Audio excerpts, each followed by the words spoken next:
sort of projects they're on. But I've been 4 times so far. I've still got a few weeks to go.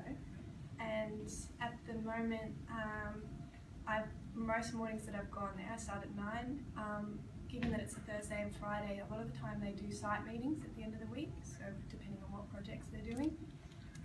The first one, obviously, I went to see this project and sat in on one of the meetings with the engineers, the project manager, and the client, obviously being these guys. And then, yeah, we did a sort of walkthrough of the campus as we've sort of discussed already. But on the next day, I actually went with the interior design team, and they had a site meeting for the David Jones and Country Road Group new headquarters, which is actually on Swan Street, just in Richmondish.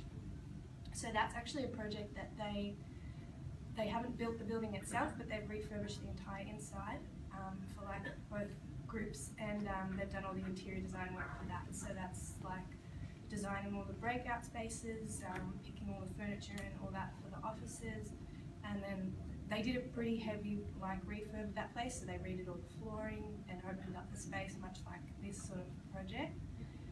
So I got to go and sit in on that meeting as well, and then go through and do what is a defects checklist. So because it was a project that's almost to completion now, what I did is I went through with the rest of the team that was in the meeting, but also with the interior designer, and you're just checking to make sure that all of the materials, like for example that are sitting here, to make sure that all those materials, like nothing's been damaged and that everything is to specification that was decided with the design team and also amongst the builders and stuff as well. So it sounds like it's something that would be kind of boring on paper, but it's been a really amazing experience to actually sit in on what is a meeting with them.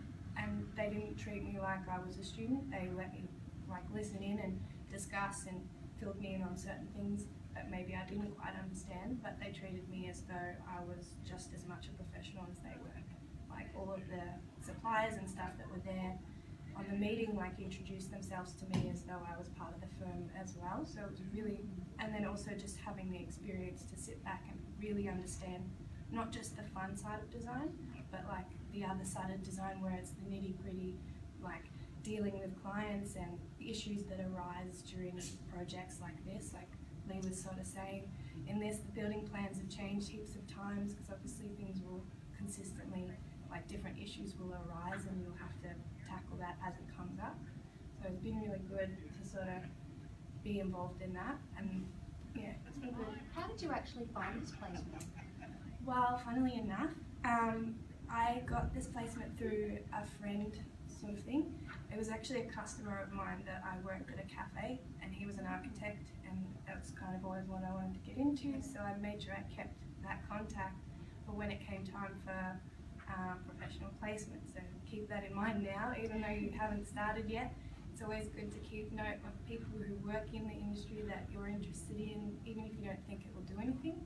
Like I called him up, and luckily enough he consults for Gray Puksand. He actually has his own firm, but he said he couldn't help me out personally, but he passed my name along, and then conveniently I didn't actually quite know that these guys were working on our project, and then I sat in on the meeting and I was like, oh yeah, I'm from the same school. So it was really cool. So I think that's a really good point about the networking, because absolutely. in creative industries, networking can be everything to get you a big break.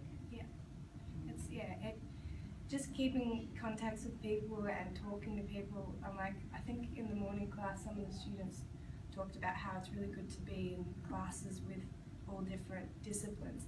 Like meeting people who are all in different areas. You might not think that they would be useful later, but it's definitely for the best. You work out that sort of network. The Academy has slowly been building up a database of where students have done their professional placements as well. So if you haven't networked like Brooke did, we're able to support you to find your placements. But we do encourage students a lot to try and get it themselves first, because it's part of that building resilience and being able to be confident enough to approach different companies and ask for an opportunity. Even though I had got that contact through somebody that I knew, I didn't have the placement in the bag just because I knew him. Like I still had to go through emailing and organising meetings, and I had to go speak to them, and then they would decide if I could come on board. But having that foot in the door obviously helped. But yeah, like you said, there will be times where you mightn't be so lucky to have a friend who works there. But yeah, just making the effort to try and find it is definitely worth it. Just a little bit of time. Would you like to ask Brooke any questions about professional placement? No? Okay. We should go outside and get some fresh air. Are you all happy to walk down